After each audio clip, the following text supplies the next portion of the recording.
kavremni yokla. Turdun mu sen yolunda kara? Bek musevi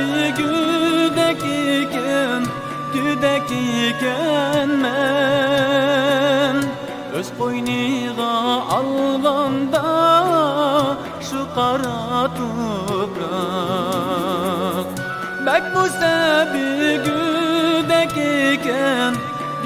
iken men öz koyniga alganda şu kara toprak. Konuşungen kavram beşida oturunan monlanıp şunda. Konuşungen kavram beşida oturunan monlanıp şunda. İtkına cenim anican taşlap seni yalgızla kiteymen kanda. İtkına cenim anican bağrım anican taşlap seni yalgızla kiteymen kanda.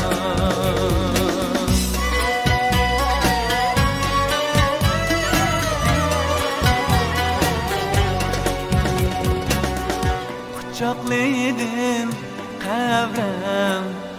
kavremni mehkem. Gözlerimde hasret yaşları.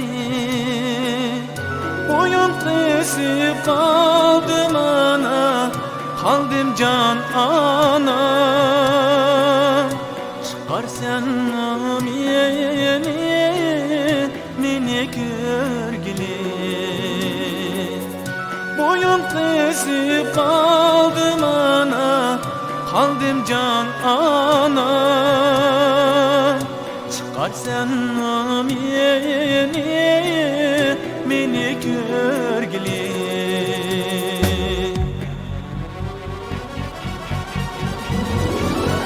Konuşungen kavram beşida oturunan monlanıp şunda. Konuşungen kavram beşida oturunan monlanıp şunda. İktina cenim anican taşlap seni yalgızla kiteymen kanda.